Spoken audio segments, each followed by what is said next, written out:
미주 한인사회 쇼핑 트렌드에 새로운 변화가 시작됩니다.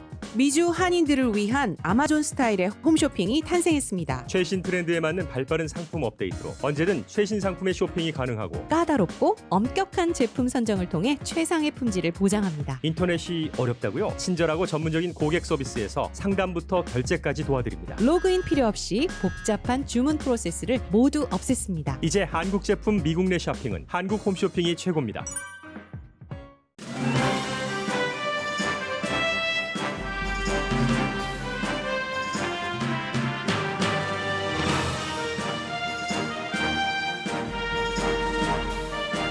실록의 푸르름 가득 라디오 서울이 함께합니다. 강혜신의 오늘의 미국.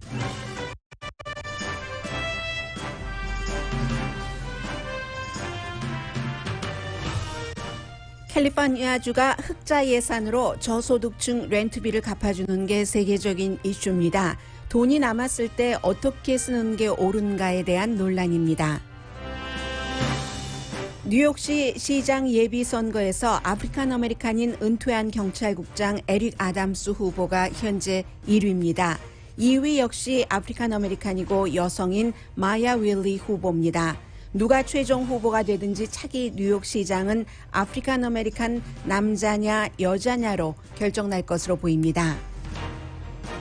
뉴욕주 버팔로시에서는 미국에서 60년 넘어 만에 처음으로 사회주의자 시장이 탄생할 것이 거의 확실합니다. 4선 현 시장을 누른 후보, 당선될 가능성이 높은 후보는 아프리칸 아메리칸 여성 간호사인 인디아 윌튼입니다.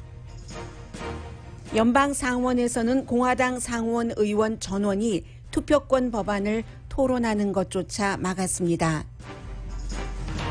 연방 대법원이 학생이 소셜미디어에서 비속어 쓰는 것도 표현의 자유라고 판결했습니다.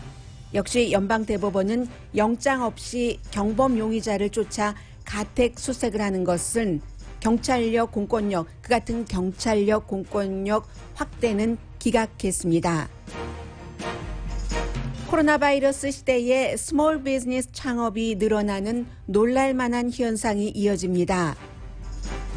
텍사스주 한 병원에서 백신 접종을 거부하면서 사임했거나 해고된 스텝이 153명이나 됩니다.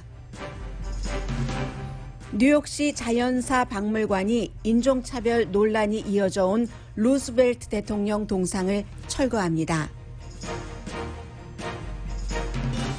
여러분 안녕하십니까? 오늘의 미국 강예신입니다. 요즘 여러분들께서는 경제 사정, 주머니 사정이 어떠세요? 요즘 한인타운의 일부 그 업소에 가보면, 그리고 또 그곳에서 일하시는 분들의 얘기를 들어보면 사람들이 돈이 너무 많은 것인지 아니면 그동안 못 썼던 돈을 쓰는 것인지 무엇을 사도 값에도 별로 그 스토어 안에 있는 것은요, 먹는 것이든 입는 것이든 크게 그 값을 상관하지 않고 많이 쓰신다, 이런 얘기를 듣고 있습니다.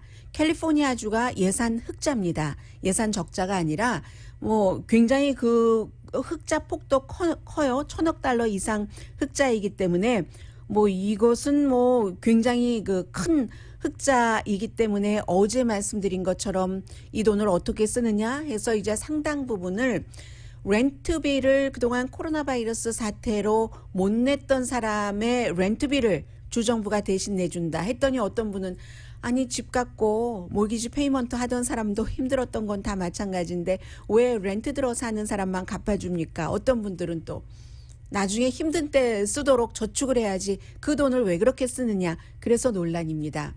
어제 오죽하면 어떤 매체의 표현이었었죠? Swimming in cash. 정말 캐쉬가 넘쳐나는, 캐쉬 속에서 헤엄을 치는 awash in cash라고도 얘기를 하죠. 역시 그 캐쉬가 막 넘쳐나는, 물이 넘쳐나는 것처럼 그 상황에서 돈을 어떻게 쓰느냐를 결정하는 사람은 그 주의 주지사와 주의회의 의원들입니다. 캘리포니아주는 주지사도 민주당, 또 주의회의 다수당도 민주당입니다. 돈을 이렇게 쓰기로 결정을 한 겁니다.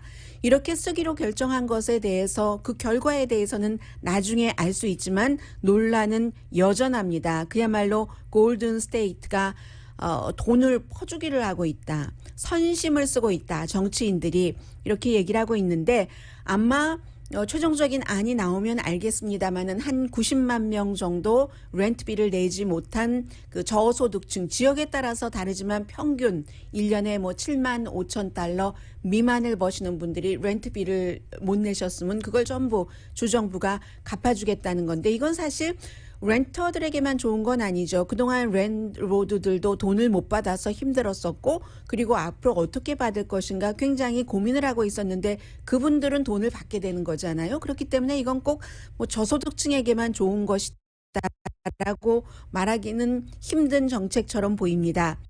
약 90만 명 정도 렌트 들어서 사시는 분들이 평균 4,600달러 이것보다 더 많이 받으시는 분들도 계시겠죠. 아니 돈을 직접 랜드로드에게 지불하는 것이기 때문에 어쨌든 평균 그 렌터에게 해당되는 돈은 4,600달러 정도가 되지 않을까. 52억 달러 규모 이제 디테일을 협상 중이고요. 1,000억 달러 이상이 흑자가 났기 때문에 뭐 주식시장에서 굉장히 좋았잖아요. 팬데믹인데도 불구하고 캘리포니아주의 주민들이 너무 부자가 많기 때문에 그렇게 번 돈으로 이제 캐피털 게인 세금을 냈고 연방 정부에서도 많이 지원을 받았기 때문에 게빈 뉴섬 주지사의 선심쓰기다. 이제 몇 개월 있으면 리콜 선거가 치러지잖아요. 리콜 그의 소환이 통과될 리는 지금으로서는 없어 보이는데 점점 더 없어지는 거죠. 돈 받고 싫어할 사람 별로 없거든요. 분위기도 좋고 해서 캘리포니아주가 꼭 렌트 들어서 사시는 이런 분들께만 그 지원을 하는 게 아니라 전체적으로 연방 예산이 6월 14일 날 통과가 됐는데 2,640억 달러입니다. 2,640억 달러가 1년 예산인데 팬데믹 이전 2019년, 2020년 예산보다 30%나 거의 3분의 1이나 예산을 많이 잡은 겁니다. 그 정도로 돈이 흑자였기 때문에 그런 거죠. 그리고 더군다나 이렇게 예산도 많이 책정하게 된 것은 의회의 의원들과 주지사가 같은 당이기 때문에 정치 철학이나 돈 쓰는 것에 의견 일치를 많이 보고 있기 때문에 쉽게 합의가 된 거죠. 그래서 캘리포니아 컴백 플랜이라고 해서 뭐 렌터들을 도와주는 것, 교육, 주택, 교통, 헬스케어, 서류 미비자들을 도와주는 것, 뭐 기후변화 등등의 많은 돈들이 들어가고 있는데 정부가 어떤 때는 돈을 풀어야 지금 연방정부가 기간산업안 한다는 것처럼요. 그래야지 여러 가지 좀 안 풀리던 경제면에서의 이슈가 풀어지는 것도 사실입니다. 그런데 지금 캘리포니아주의 정치인들은 그 정치인들이 돈을 풀 때는 자신의 문제를 풀기 위해서 돈을 풀기도 하죠. 그러니까 뭐 결국은 돈 푸는 것 결정은 정치인들이 하지만 그 정치인들을 뽑는 사람은 유권자이기 때문에 뭐 그게 그 얘기가 되겠습니다. 1979년도에 한 번 제가 지난번에 말씀드린 적이 있는데 유권자들이 법을 통과시켰습니다. 뭐 흑자가 어떤 수준 이상을 넘으면 거기까지는 이제 무슨 뭐 레이니데이로 세이빙을 해두고 또 그것보다도 더 넘으면은 납세자에게 돌려줘야지 되는 부분도 있거든요. 그렇기 때문에 캘리포니아주에서 이제 뭐 납세자들에게 1,100달러씩 돌려주는 것 이런 것도 얘기들을 하게 되고 뭐 많은 사람들이 얘기를 하죠. 아니 일단 쓰고 보자. 이렇게 하고 막 비가 내리면은 어떻게 하려고 그래? 어떻게 하려고 그래? 그렇게 지적을 많이 합니다. 사회 안전망이 필요하죠. 캘리포니아주가 부자주이기도 하지만 빈부 격차가 크기 때문에 빈곤율, 가난하게 사는 사람들이 가장 많은 주도 캘리포니아주이기도 합니다. 그리고 지난번에 실업수당 같은 것을 신청하고 받으신 과정에서 여러분들께서 느끼셨겠지만 스태프들이 참 모자라는 것도 느끼셨고 기술적인 문제가 있어서 전화를 해도 전화를 받지가 않고 물론 폭주 때문에 그런 것도 있지만 한꺼번에 많이 몰리는 그런 것도 있지만 기본적으로 이런 것도 다 기간 산업이잖아요. 그 분야의 스태프도 늘리고 기술적인 문제도 다 돈이니까 해결을 해놓고 뭐 학교 같은 데 더 많이 쓸 수도 있다. 그리고 다음 불황을 준비하는 것이 더 나은 게 아닌가라고 얘기를 하지만 당장 캘리포니아주에서 가장 큰 문제 가운데 하나가 홈리스 피플인데 요즘 홈리스 피플 되기 아주 쉽습니다. 렌트비 비싸고 집값 비싸기 때문에 그것을 해결을 하는 것이 맞다 하고 주지사와 지금 민주당의 의원들은 판단을 한 것이고요. 2001년도, 2008년도에도 우리가 경기 불황을 겪은 적이 있는데 2001년도와 2008년과 2020년의 팬데믹 기간은 다르죠. 가깝게 2008년만 보더라도 그때 이제 주식시장 붕괴되고 테크버블 있었고 테크버블과 주택시장이 연관이 돼서 뭐 이상한 파생 상품도 있었지만 가장 기억나시는 것은 주택이 언더워러이신 분들이 굉장히 많으셨을 겁니다. 용자금보다 주택 값이 더 낮아져서 그 가치가 더 낮아지는 언더워러 주택. 그런데 지금은 그렇지 않잖아요. 주택 소유주들은 집값이 굉장히 올랐기 때문에 전혀 그런 것들이 없고 그 당시에는 돈이 모자라니까 정부도 주정부도 프로그램 같은 것을 많이 줄였습니다. 물론 연방 정부에서 자동차 회사 이런 데는 너무 딸려 있는 식구들이 많으니까 too big to fail. 그 망해지면은 큰일 나니까 하고 거기에도 많은 돈을 지원을 했지만 주정부 같은 데서는 뭐 소셜 네트워크 같은 것은 줄일 수밖에 없었는데 이번에는 집값도 올라가고 또 이제 돈도 넘쳐나기 때문에 이 같은 선택을 했다는 겁니다. 팬데믹 예산에도 캘리포니아주가 80억 달러를 책정해 뒀고요. 레이니데이 기금은 팬데믹 기금의 2배인 160억 달러 책정했습니다. 아무튼 그런데 이제 지금 많이 남는 예산 흑자 가운데서 아주 작은 돈만 추가로 그런 부분에 할당을 했다 해서 이슈가 되고 있는데 이 문제는 이제 지나고 봐야지 이 결정이 옳았는가 오르지 않은가를 알 수 있는 거지만 정부가 하는 모든 혜택에 대해서 내가 언제나 승자, 뭔가를 혜택을 받기만 하는 사람이 되기는 힘들 겁니다. 아마 지금 왜 렌터, 저소득층에게만 돈을 그렇게 렌트비를 지불해줘? 나 힘들었는데 하시지만 그렇게 지금 부당하다고 생각하고 계시는 분들 가운데 상당수의 분들은 2008년도에 주택시장 버블과 테크 버블이 있었을 때 당시에는 오바마 전 대통령이 페니맥, 프레디맥을 통해서 여러분들의 모디피케이션을 많이 해줬죠.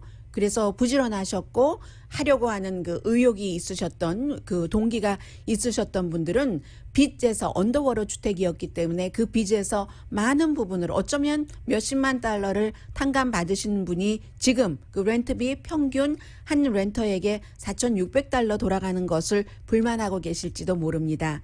언제나 캘리포니아 주나 세상이 나에게 유리하게만 돌아갈 수도 없고 그런 것을 바랄 수도 없다 하는 마음에서 조금 이해를 해주시는 것도 괜찮을 것 같고요. 돈 많은 사람을 돕자는 게 아니니까 돈 많은 사람에게 세금 감면도 엄청나게 해주고 있고 해줬었는데요. 그래서 모두를 다 만족시킬 수는 없다 하는 것이고요. 그 시대에 따라서 시기에 따라서 달라질 수 있잖아요. 그리고 이제 두 가지는 뉴욕주에서 일어나는 건데 오늘 인구가 가장 많이 살고 있는 캘리포니아주와 뉴욕주를 말씀을 드리게 되는데 이게 이제 추세이고 캘리포니아주의 이 같은 것은 미국 역사상 가장 큰 말하자면 탕감이잖아요. 빚을 정부에서 대신 내주는 거죠. 랜드로드는 손해보는 것은 없이 동시네요. 부자도 중간 사람들이 힘들다는 말이 맞아요. 아주 어중간한 수입이 있는 분들은 언제나 힘드신 것 맞죠. 그러나 그분들은 또 누구의 도움 없이 꿋꿋하게 이렇게 내가 잘 살아왔어 하는 자부심은 있으실 것 같고요. 죄송합니다. 그래서 이제 뉴욕주의 경우는 지금 시장 예비선거가 있었고 공화당은 별로 중요하지 않습니다. 어차피 이제 민주당이 뉴욕의 시장이 될 것이 거의 확실하기 때문에 그리고 버팔로도 인구가 아주 로스앤젤레스처럼 몇백만 명이 되는 건 아니지만 몇십만 명 되면 대도시로 보고 있죠. 버팔로도 대도시이기 때문에 이 같은 추세를 전해드리는 겁니다. 캘리포니아주의 렌터에게 돈을 직접 갚아주는 것도 미국 역사상 최대 규모이기 때문에 빅뉴스고 지금 뉴욕 시장은 민주당 예비선거 후보가 13명이었잖아요. 대통령 후보로 나섰던 앤드류 양까지 합쳐서 그 13명 후보 것을 집계를 해보니까 팬데믹 기간이고 뭐 여러 가지 이유 등이 있었기 때문에 직접 투표한 사람도 많았지만 뭐 부재자 투표, 우편 투표를 한 사람들도 굉장히 많았거든요. 거의 뭐 9만 표 정도 아직 더 세야지 되는데 직접 투표한 그 투표 어제 그 결과를 보고 다 알 수는 없습니다. 지난번에 대선 때와 똑같은 거예요. 대선 때도 대선 전에도 미리 우리가 그 짐작을 하고 있었고 직접 가서 투표하는 사람 그 공화당은 직접 가서 하는 사람들이 많기 때문에 트럼프 전 대통령에게 많이 나올 것이다. 어제 뉴욕에서도 아직 결정이 났다라고 말씀드릴 수 없는 게 바로 이 이유인데요. 그리고 뉴욕이 조금 그 바뀌어서 선거법이 바뀌어서 5명을 넘버 1, 2, 3, 4, 5를 하게 돼 있는데 내가 넘버 원으로만 예전에 한 사람만 뽑았다면은 그 사람에게 표가 몰아갈 수 있지만 지금은 5명을 선정을 하기 때문에 전체적으로 통계를 하면은 내가 1위로 뽑은 사람이 뭐 가장 그 유리하게 되는 것도 아니에요. 내가 뽑은 1, 2, 3, 4, 5 가운데서. 그래서 이제 아마 7월 중순 정도가 돼야지 최종적으로 누가 민주당의 후보인지를 알 수 있는데 누가 되든지 전부 여자이거나 블랙이거나 블랙이면서 여자가 될 것 같습니다. 현재 어제 투표하신 분들만 개표한 개표율이 뭐 90% 이상이었을 때 31.6%를 받은 사람이 에릭 아담스라는 후보로 이분은 뭐 한 20년 넘게 경찰 생활을 했고 경찰국장도 했고 은퇴를 하셔서 아프리칸 아메리칸이거든요. 그래서 이제 블랙 오피서들의 그런 그 그룹의 회장 브루클린 그 보로우라는 그런 협회의 회장을 맡고 계신 겁니다. 그리고 두 번째는 그런데 이제 50%는 안 될 것 같아요. 아직 뭐 약 뭐 9만 표가 남아 있다 하더라도 당연히 그 경찰 출신이니까 공공안전 요즘에 사람들이 많이 생각하고 있는 그런 이슈 내놨고 뉴욕 주민의 공통적인 이슈는 다른 대도시와 마찬가지로 공공안전, 경제 무슨 뭐 그런 것 그리고 뭐 정치 경험이 좀 있으면 더 좋고 그리고 윤리적인 문제 그 후보에 대한 이런 것이었는데 두 번째로 많이 받은 후보가 여성 후보인데 지금 현재의 빌 드 블라지오 시장의 자문 역할을 하고 있는 변호사입니다. 마야 윌리라는 변호사로 22.3% 지지를 받고 있습니다.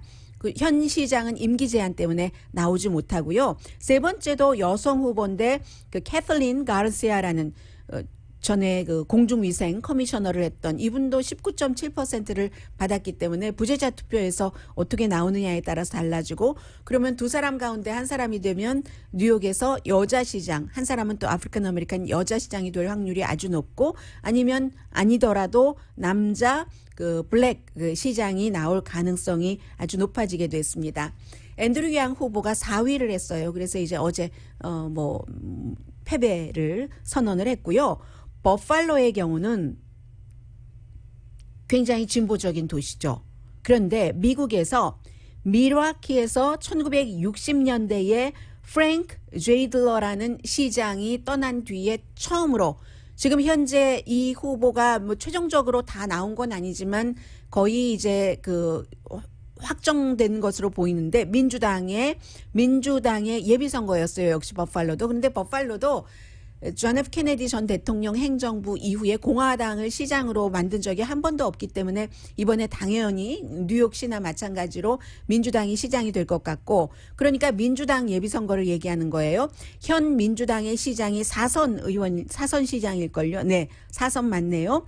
그 바이런 브라운이라고 현재의 그 앤드류 쿠모 뉴욕 그 주지사와 굉장히 가까운 관계인데 한 번도 정치를 해본 적이 없어요. 간호사 출신이고 아프리칸 아메리칸 여성입니다. 인디아 월튼이라는 후보. 이 인디아 월튼이라는 정치 초년생인 간호사가 사선인 바이런 브라운을 지금 거의 누른 것처럼 확정된 것처럼 보이거든요. 1,507표인데 현 시장은 지금 패배를 시인하진 않았습니다. 그래서 첫 여성이고 60년대 이후에 첫 번째 공개적으로 나는 사회주의자다, 소셜리스트다라고 얘기하는 사람이 버팔로의 시장이 되게 된 겁니다. 버팔로가 뭐 대도시 중에서 인구가 그렇게 많진 않아요. 한 26만 명 정도 되는데 그러면 뭐 사회주의자니까 이슈가 뭐냐, 본인이 내세우는 것이 뭐냐 할 때 렌트 컨트롤, 렌트비를 너무 함부로 막 올릴 수 없도록 굉장히 강하게 렌트 컨트롤을 한다던가, 아니면 뭐 경찰이 오늘 잠시 뒤에 전해드릴 그 연방 대법원의 판결과도 조금 비슷한데 경찰의 그 어떠한 권한 같은 것을 조금 줄인다던가, 서류 미비자를 보호하는 그런 그 지금 샌프란시스코나 로스앤젤레스와 마찬가지의 도시로 내가 시정을 하겠다 하는데 그 시민들이 뽑아준 겁니다. 그래서 이제 버팔로의 변화, 또 그 뉴욕의 변화, 그럼 버팔로 시장도 아프리칸 아메리칸, 또 뉴욕 시장도, 그런데 버팔로는 아프리칸 아메리칸 그 시장이 많이 됐어요. 지금 현 시장도 아프리칸 아메리칸 시장이니까요. 굉장히 그 급격한 변화가 미국의 주요 도시에서 여러 이슈로 일어나고 있습니다.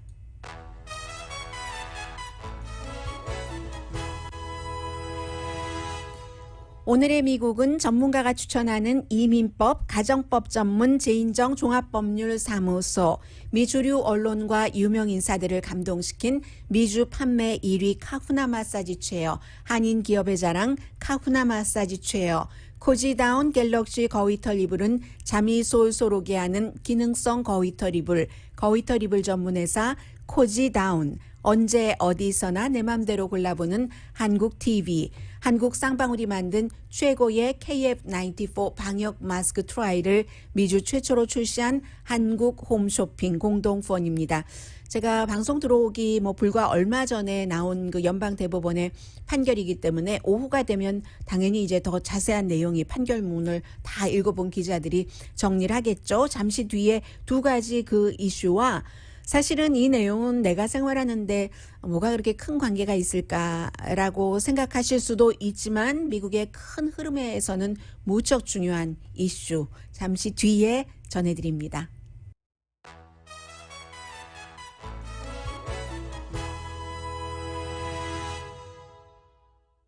라디오 서울 방송 오늘의 미국 듣고 계십니다. 네, 우선 조금 더 묵직한 이슈이지만 가능하면 간단히 전해드리겠습니다.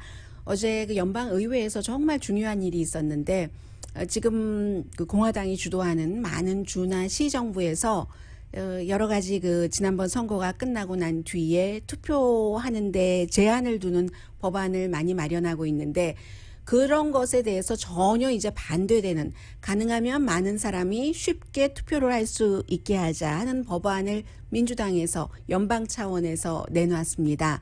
그래서 이제 이것을 어떤 경우는 그냥 많은 사람들이 찬성을 해서 통과를 하고 어떤 경우는 몇 표가 필요하고 몇 표가 필요하고 하는데 이 케이스에는 그 60표가 필요했거든요. 그런데 민주당은 50명 연방 상원의원 전원이 찬성을 하고 공화당은 60명 전원이 반대를 했습니다. 법안 자체에 반대를 한 게 아닙니다. 논의를 할 때도 어떤 경우에 시간도 절약해야지 되고 의견이 합치되면 그 과정을 줄이고도 하고 연방의회에서의 그 의정 활동 그 과정 같은 것이 다 일치되지는 않거든요. 그런데 공화당 의원들은 50명 전원이 투표를 좀 쉽게 하게 하고 공평하게 하게 하자 하는 안에 대해서 토론할 가치조차 없다고 전부 반대를 했죠. 이건 무엇을 말하냐면은 바이든 그 대통령이 들어와서 코로나 바이러스 처음에 너무 급했으니까 그것 이외에 굉장히 중요하게 생각하고 있는 이슈가 이 내용이거든요. 이게 이제 그 바이든 대통령에게는 그다지 기쁜 뉴스가 되지 않고요. 의사진행 같은 것을 막으려면 60표 나와야지 되거든요. 어제 같은 경우 50대 50이었어도 카멜라 해리스 부통령 후보 표가 있어도 안 되는 겁니다. 60표가 아무튼 필요했었던 거예요. 그렇게 되면 앞으로 어떻게 할 것인가? 주정부별로 싸울 수밖에 없죠. 플랜 B라는 것이 있으니까 지금까지 조지아, 아이오와, 몬타나 이런 곳이 그 통과가 됐기 때문에 투표를 힘들게 하는 법이 통과가 돼서 소송이 들어갔고 뉴햄프셔, 오하이오, 애리조나, 미시건 다 마찬가지예요. 소송을 준비하고 있거나 들어가는 겁니다. 그 밖에도 너무 많아요. 플로리다도 있고 알칸소도 있고 캔사스도 있고 캔사스, 플로리다, 알칸소는 벌써 소송을 시작했죠. 또 위에 불러드린 주는 시작한 주도 있고 소송을 준비하는 주도 있고 이런 형태가 될 수도 있고 그리고 또 대통령 주변에서 할 수 있는 일도 있습니다. 메리 갈란드 연방 그 법무장관이 자신도 이 투표 권한 굉장히 중요하다. 인권과 마찬가지로 인종차별과 같은 선상에서 그렇게 뒀기 때문에 연방 그 법무부에서 무엇을 할 수 있는가 이런 문제가 있고요. 결국은 이것도 대법원으로 간다는 얘기입니다. 중간에 이제 투표를 하기 힘들게 하는 법안이 통과되면 계속 소송을 하고 이 하급법원에서 이겼다 졌다 하면서 최종적인 결정을 연방 대법원이 내리게 되는 거죠. 그래서 여기에 대해서는 뭐 연방 대법원이 보수가 많다. 6대 3이다. 보수 대 진보가 이게 계속 깨지고 있어요. 현재로서는 오늘 아침에 나온 두 가지의 판결에 대해서 말씀을 드리면 하나는 8대 1로 학생 표현을 들어준 건데 반대한 사람은 한 사람입니다. 이 유일한 아프리칸 아메리칸 클리어런스 토마스 연방 대법관이 반대를 했고 지금이 소셜미디어 시대잖아요. 소셜미디어에서 한 학생이 학교에 대해서도 F자 계속 쓰는 거예요. F 학교 그리고 본인이 속했던 그 스포츠 팀의 치어리더 팀이었거든요. 거기도 F, 뭐도 F 하면서 손가락도 막 다른 친구들과 함께 치켜 세우고 뭔가 불만이 있어서 그렇게 막 비속어를 쓰면서 욕을 한 것이 소셜미디어의 그 당시에 스냅챗이었네요. 2017년 14살이었어요. 스냅챗에 올랐습니다. 그런데 이게 공립학교인데요. 펜실베니아의 시골 학교에서 이제 이 학생이 이런 일이 있었는데 학교 안에서 그런 게 아니잖아요. 소셜미디어에서 그랬고 그리고 소셜미디어에서 했어도 그게 돌아 학교로 들어갔고 또 그 치어리더 코치에게도 들어갔습니다. 그러니까 아니 이렇게 험한 말을 이렇게 공개적으로 했단 말이야 하면서 치어리더 그 자격을 1년을 박탈당했어요. 14살 때 학생이 고소를 했죠. 이 케이스가 연방 대법원까지 갔는데 연방 대법원이 판결하기는 학생 표현의 자유라고 판결을 했습니다. 소셜미디어 시대에 처음 이런 판결이 나온 겁니다. 교육부가 이 학생에게 뭐 어떠한 그 제한을 하고 벌을 주고 치어리더를 할 수 없도록 하고 이런 것은 학생의 표현의 자유에 위배가 된다라고 얘기를 했습니다. 소프트볼 팀 뭐 이렇게 막 치어리딩 하던 그 과정에서 뭔가가 마음에 들지 않아서 그렇게 했었던 뭐 그런 거죠. 미국에서 뭐 학생들의 뭐 표현의 자유 이런 것에 관한 판결은 아주 그 오래전에 뭐 베트남 전쟁 있었을 때 그때 뭐 1969년부터 쭉 있어 왔는데 이렇게 소셜 미디어 시대에 여기에 관한 판결은 이번이 이제 처음이기 때문에 주목을 받았고요. 그리고 또 하나는 어느 집을 수색하고 문 열고 뭐 어떤 때는 쳐들어가고 급습이라고 우리가 표현을 하지만 쳐들어가는 스타일 경우까지 있잖아요. 쳐들어가서 법집행관이 집 안에 있던 사람이 의도하지 않았는데 다칠 수도 있고 숨질 수도 있고 숨진 사람도 있고 그런 것과도 조금 그 맥락을 같이 하는데 연방 대법원에서요. 대부분의 경우 이제 영장 있고 수색을 하는데 예를 들어서 경찰이 이 케이스를 지금 심의를 한 겁니다. 경찰이 용의자를 쫓고 있었어요. 그런데 그 용의자가 뭐 대단한 중범이고 막 다른 사람에게 급하게 막 큰 피해를 끼칠 그런 사람은 아니에요. 그런데 우리가 드라마 같은 거 보면 용의자들이 막 도망가잖아요. 미로로 이렇게 도망가다가 남의 집으로 들어갔어요. 그러면 영장 없이 경관이 법집행관이 그 집에 쳐들어갈 수 있느냐? 이건 아니다. 이건 권력 남용이다 하는 판결, 뭐 디스미스 했어요. 거부했어요. 그런 것을 하는 것을 디클라인이네요. 이 케이스에는 경찰의 파워를 확장하는 것에 대해서 이 declines 하는 판결을 내렸습니다. 그것도 이번에는 만장일치로.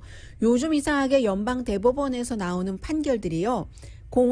보수 대 진보가 6대 3인데 거의 만장일치거나 아니면 만장일치 판결이 제가 최근에 한 15년 사이에 지난 몇 개월 사이에 나온 연방 대법원의 판결과 비교를 해보자면 이렇게 많이 만장일치로 나오는 적이 거의 없습니다. 물론 미국의 헌법 4조는 상황에 따라서 경찰력, 공권력, 법집행관들의 파워를 연장하는 것을 보장을 합니다. 그런데 이 케이스는 말씀드린 것처럼 경범 용의자라고 말씀을 드렸죠. 그런 케이스가 너무 많다는 거예요. 그 연방대법원에서 오늘 판결문 쓴 것을 제가 일부를 보고 들어왔거든요. 경범으로 도망가다가 남의 집으로 도망가고 남의 가게로 도망가서 화장실에 숨고 뭐 이러는 사람들이 얼마나 많은데 그때마다 다 무장을 한 경관들이 들어가면 대치해서 위험이 되고 또 이제 그쪽 그 집이나 뭐 가게나 뭐 여러 가지 그 피해를 볼 수 있는 확률도 많고 너무너무 많다. 뭐 이렇게 해서 어쨌든 경범 용의자의 경우에 영장 없이 뭐 주택 수색을 하는 것을 그 파워를 주는 것을 디클라인 했습니다. 잠시 뒤에 경제에 대해서 말씀을 드리겠는데요. 제가 여러분들께 그동안 팬데믹 기간 또 팬데믹이 어느 정도 수그러들면서 전해드렸었던 것보다 훨씬 빨리 경기의 그 색깔이 회색, 짙은 회색에서 뭐 완전히 핑크빛까지는 아니지만 빛이 점점 빠른 속도로 밝아진다는 것을 느끼거든요. 오늘 지금 전해드릴 내용도 그런 그 뉴스입니다. 잠시 뒤에 뵙겠습니다.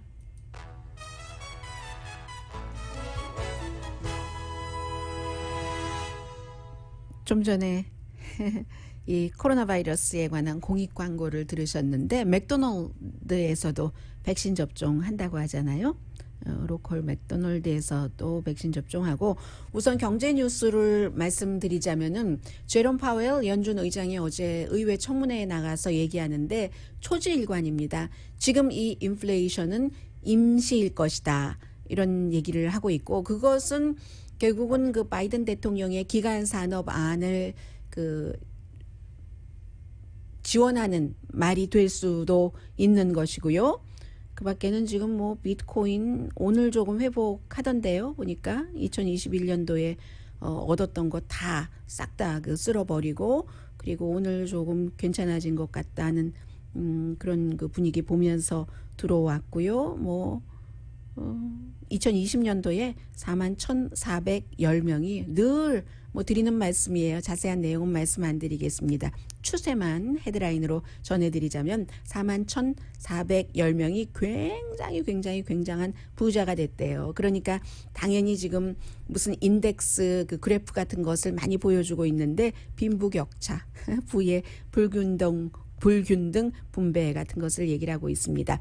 스몰 비즈니스를 말씀드리겠습니다. 일반 사람들과는 뭐 가장 그래도 가깝게 갈 수 있는 뭐 울트라 리치와 일반 사람들이 가깝게 가기는 힘든 거잖아요. 그래서 이제 이 스몰 비즈니스 붐이 예상하지 못했는데 일어나더라 하는 겁니다. 예상하지 못한 그 팬데믹 기간 동안에 새로운 스몰 비즈니스가 늘어났다는 것을 오늘 그 유니버시티 오브 메릴랜드의 경제학자 그 대학 교수가 쭉 그 분석을 해서 뭐 여러 가지를 표도 발표를 하고 했는데요. 존 홀트원거라는 교수입니다. 당연히 상상을 해보시면 딱 답이 나오죠. 이 팬데믹 기간 동안에 새로 창업을 한 스몰 비즈니스를 얘기를 하는데 이런 경우는 그 비즈니스가 원래 있던 전통적인 스토어는 아니겠죠. 이커머스가 많이 그 오픈이 됐다는 겁니다. 3개 오픈되는 것 가운데 하나는 이커머스죠. 말하자면 뭐 캐나다에 본사가 있는 그 샤피피라든가 또 그밖에 무슨 뭐 스트라이프 이런 회사들 2009년 지금 이제 2021년인데 2009년도에 원래부터 뭐 이베이 이런 것은 있었지만 아마존 이것은 있었지만 샵 자체를 그냥 스토어는 차리지 않고 그렇게 차리는 온라인으로만 차리는 것이 많지 않았는데 지금은 온라인으로만 차리는 것이 너무너무 많은 거죠. 인스타그램으로 장사를 하시는 분들도 크게 늘어났어요. 그래서 전보다는 인스타그램에서도 조금 빨리 이렇게 그 자리를 잡을 수 있도록 그 자리 장사터를 잡기가 렌트하기가 인스타그램에서 쉬워졌고 스토어 찾는 것보다는 당연히 쉽죠. 스토어 자리 찾고 뭐 계산하고 뭐 여기 렌트비가 어떻게 되느냐 보험은 어떻게 되느냐 이런 거 물어보고 하고 이런 것이 없이 인스타그램 같은 데서 스토어 찾기가 아주 쉬워졌고요. 그런데 이제 스토어도 늘어난 곳이 있어요. 실제 스토어. 어떤 곳이겠습니까? 렌트비가 싼 곳이죠. 텍사스라든가 플로리다도 은근히 그 렌트비가 그 싼 지역에 속하는데요. 조지아주 같은 곳이죠. 렌트가 비싼 캘리포니아, 뉴욕, 뉴저지 이런 곳보다 실제 스토어 창업도 그 많아졌고요. 그런데 시카고 같은 경우도 시카고 뭐 대도시잖아요. 한 거리를 쭉 그 이 교수가 분석을 해봤더니 한 거리에 이 길에 쭉 그 주변에 50개의 사업체가 있는데 50개 가운데서 5군데가 완전히 문을 닫았습니다. 팬데믹 기간 동안에 10분의 1이 닫은 거예요. 그런데 그 똑같은 지역에서 새로운 스토어가 10군데가 생겼답니다. 렌트비 등을 감안할 때 지역에 따라서 이렇게 생긴 곳이 늘어난다는 거예요. 그런데 대체적으로 늘어나는 것은 뭐 빨래방, 트럭 관련 일, 식당도 마찬가지로 늘어났다는 거잖아요. 식당은 지금 종업원을 못 구해서 일을 못 한다 하는데 식당 같은 경우에 요즘에 뭐 전에는 계속 점심시간부터 한 아침 11시 30분부터 쭉 뭐 12시 넘어서까지 알코올이 있으면 2시 이때까지 영업하던 곳도 중간에 점심시간 끝나고 문 닫잖아요. 종업원을 못 구해서 그러는 경우가 많죠. 그리고 주방도 2교대가 있는데 1교대로 하니까 그분도 좀 쉬셔야지 되고 새벽까지 일하시려면 그렇게 하는 곳이 많고 아니면 밤 장사라는 게 있잖아요. 밤 10시 넘어서 도란도란 친구들과 고기 굽고 얘기하고 뭐 맥주도 한 잔 마시고 그런 곳이 10시에 문을 닫을 수밖에 없어요. 그러면 손님 숫자가 많이 오는 낮에 장사를 할까? 밤에는 뭐 매상이 높아도 낮에보다 예를 들어 점심 장사를 하시는 스토어 같은 경우는 레스토랑 같은 경우는 숫자가 적을 것 아니겠어요. 그럼 밤 장사를 하랴? 낮 장사를 하랴? 그래서 낮 장사를 선택을 하는 거죠. 낮에부터 밤까지 10시까지만 오픈을 하고 12시도 아니고 10시까지 알코올이 있는데도 오픈을 하고 닫는 그런 곳이 많습니다. 이런 식당도 그래서 아무튼 지금 굉장히 붐비고요. 로스앤젤레스 한인타운 주변에도 새로 오픈한 식당들도 있습니다. 2008년도에는 그 앞서도 잠깐 말씀드렸지만 그 주택 같은 경우 홈 에퀴리를 많이 잃어버렸잖아요. 언더워러기 때문에 지금은 그렇지 않고 그 당시에는 은행이 융자해 주는 것도 얼마나 까다롭게 했어요. 뭐 비즈니스 융자건 아니면 일반 융자건 지금은 그때보다는 훨씬 낫다는 것이고 그리고 원래 새로운 창업이 아닌 경우는 PPP라는 것을 받아서 창업하시는 분들과 서로 이제 경쟁을 하게 되는 거죠. 지금 현재 그럼 닫은 비즈니스가 몇 군데나 되는가? 팬데믹 기간 동안에 여기에 대한 정확한 통계는 없습니다. 통계는 아직까지는 없고요. 그런데 생각을 했었던 것보다 그때 1년 동안 고생하면서 PPP 받아서 어떻게 저렇게 그 유지만 겨우겨우 하셨던 분들이 요즘은 다 웃고 계시잖아요. 너무 손님이 많아서 빨리 나가야지 된다고 또 손님이랑 가게랑 싸우기도 하잖아요. 왜 빨리 나가라니? 내가 돈을 내고 먹는데 나 먹고 싶을 때까지 먹을 거야. 그리고 또 어떤 분들은 미리 알아서 이렇게 눈치 보고 어머 여기 지금 자리가 꽉 찼네.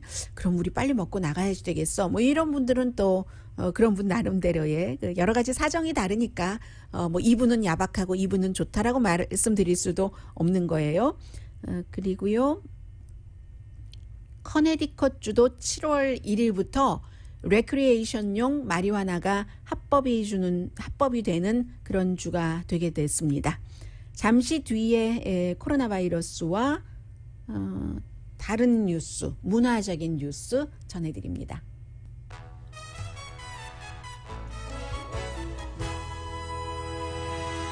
라디오 서울 방송 오늘의 미국 듣고 계십니다. 네, 얼마 전에 전해드렸었던 그 텍사스의 한 그 메소디스트 병원의 스태프들이 결국은 뭐 거의가 해고되거나 170몇 명 가운데서 25명은 백신 접종을 받았고 백신 접종을 거부한 사람들이에요. 전체적인 숫자가 그랬고 그런데 정직당했죠. 178명이 백신 접종을 거부했기 때문에 그 가운데서 25명만 그 사이에 백신 접종을 받았고 나머지 155명 가운데 상당수는 해고됐고요. 그리고 일부는 본인이 이제 사임을 했고 사임하거나 해고되는 그 차이점은 여러 가지가 있겠죠. 본인이 이제 뭐 예를 들어서 뭐 지금 내가 그 사임하면서 뭐 어떤 혜택을 받는 게 낫겠다고 생각을 했는지 뭐 그런 분들도 계실 테고 할 텐데 전체적으로 휴스턴이에요. 휴스턴 메서디스트 이 병원의 스텝이 거의 25,000명이랍니다. 최인이니까요. 24,947명 가운데 178명은 거부를 아주 단단하게 거부를 한 거예요. 6월 7일에 그래서 병원에서 이렇게 되는 경우하고 정직시키면서 경고를 했는데도 헬스케어 워커들 가운데서 백신 접종을 받지 않는 사람들이 많답니다. 뭐 전체적으로는 한 반 정도까지 많게는 보는 분들도 계시거든요. 백신 접종을 안 받은 헬스케어 사람들이 그 정도는 된다. 왜냐하면 알면 알수록 두려움이 많아지는 것처럼 헬스케어 워커들이 백신의 개발 기간이 너무 짧았다. 그걸 내가 어떻게 내 몸에 넣어?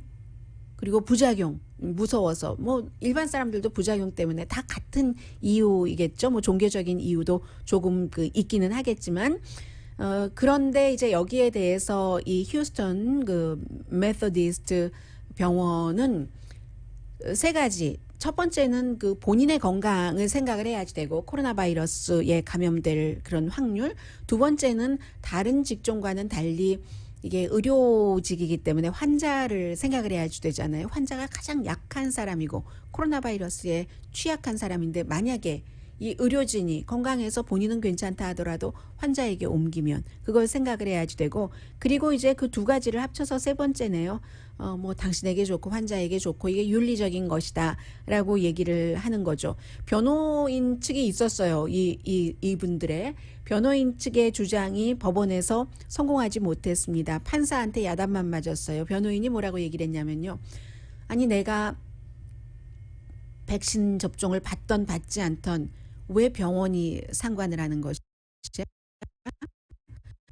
꼭 그 나치가 예전에 홀로코스트 시대에 뭐 유대인들을 어떤 그 의료 그 대상으로 임상 실험 같은 거 하던 그런 거와 마찬가지지 뭘 그래 하고 얘기하니까 이 판사가 뭐라고 판결을 했냐면요. 그렇게 생각한다면 여긴 자유가 있으니까 다른 곳에 가서 일하는 게 옳다. 의료진이기 때문에 의무화가 허용이 된다. 이런 얘기를 했습니다. 1억 5천만 명 미국 접종했는데 7월 4일까지는 못할 것이라고 보고요. 인도에는 요즘 그 하루에 800명 이상이 접종받고 있답니다. 올해 말까지 다 접종하는 것으로 보고 그리고 뉴욕의 박물관을 먼저 도와주시는 분부터 불러드리는 게 나을 것 같은데요.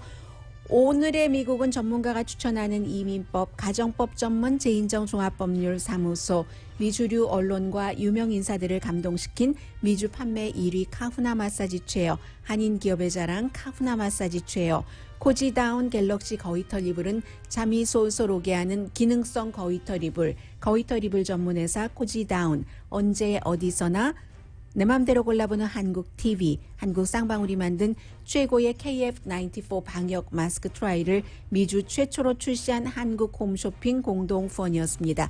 10시에 좋은 아침, 좋은 하루 방송됩니다. 지난 몇 년 동안 계속 뉴욕의 자연사 박물관 앞에 있는 티도어 루즈벨트 동상이 그 업적을 생각하는 것은 오케이지만 한쪽에는 아프리칸 아메리카 그 사람은 말을 타고 있고요. 이쪽에는 또 그 원주민이 마치 그 발 옆에 이렇게 서 있는 이쪽이 백인이 위고 아프리칸 아메리칸과 그 원주민은 아래다 인종적으로 이런 것으로 생각할 수도 있는 현대에는 그런 게 논란이 많고 많다가 결국은 투표를 해서 공공디자인위원회가 만장일치로 그러면 루즈벨트의 레가시를 상징하는 그 재단 앞으로 옮기자 해서 그쪽으로 갑니다. 강희신이었습니다.